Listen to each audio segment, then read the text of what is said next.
কন্নড় সিনেমার অন্যতম আলোচিত নতুন প্যান ইন্ডিয়ান প্রজেক্ট টক্সিক, যেখানে প্রথমবার একসঙ্গে পর্দা ভাগ করছেন কেজিএফ খ্যাত ইয়াশ এবং লেডি সুপারস্টার নয়নতারা। সম্প্রতি প্রকাশিত হয়েছে সিনেমাটিতে নয়নতারার প্রথম লুক, আর সেই লুক ইতিমধ্যেই নেট দুনিয়ায় ব্যাপক ঝড় তুলেছে।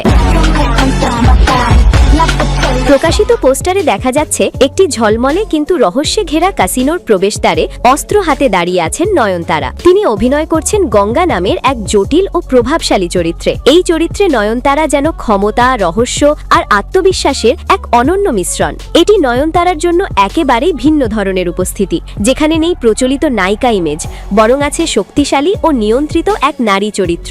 2 দশকের বেশি ক্যারিয়ারে তামিল, তেলেগু, মালায়ালাম ও কন্নড় ভাষায় 75টিরও বেশি সিনেমায় কাজ করেছেন নয়নতারা। নারী কেন্দ্রিক সিনেমা যেমন আরাম, কালামাবু কোকিলা, নেত্রিকান এসব ছবিতে তিনি নিজের অভিনয় দক্ষতার প্রমাণ দিয়েছেন। এছাড়াও বলিউডের শাহরুখ খানের সঙ্গে জওয়ান সিনেমায় তার ভূমিকা ছিল অত্যন্ত প্রশংসিত। অন্যদিকে কন্নড় সিনেমাকে প্যান ইন্ডিয়ান স্তরে নিয়ে যাওয়া অভিনেতা ইয়াশ, যিনি কেজিএফ সিরিজের রকি ভাই চরিত্রে অভিনয় করে ইতিহাস তৈরি করেছেন, এই টক্সিক সিনেমায় ইয়াশ ও নয়নতারা এই জুটি দর্শকদের জন্য নিঃসন্দেহে এক বড় চমক। টক্সিক পরিচালনা করছেন আন্তর্জাতিক খ্যাতিসম্পন্ন নির্মাতা গীতু মোহন দাস। এই সিনেমার সবচেয়ে বড় বিশেষত্ব হল এটি প্রথম ভারতীয় সিনেমা যা একই সঙ্গে কন্নড় ও ইংরেজি ভাষায় কল্পনা, চিত্রানত ও চিত্রায়ন করা হয়েছে। পরবর্তীতে এটি ডাব করা হবে হিন্দি, তেলেগু, তামিল, মালায়ালাম সহ আরও নানা ভাষায়। পরিচালক গীতু মোহন দাস বলেন, নয়নতারা এমন এক চরিত্রে অভিনয় করেছেন যাকে দর্শক আগে কখনো দেখেনি। চরিত্রটির আত্মার সঙ্গে তার ব্যক্তিত্বের মিল সত্যিই অসাধারণ।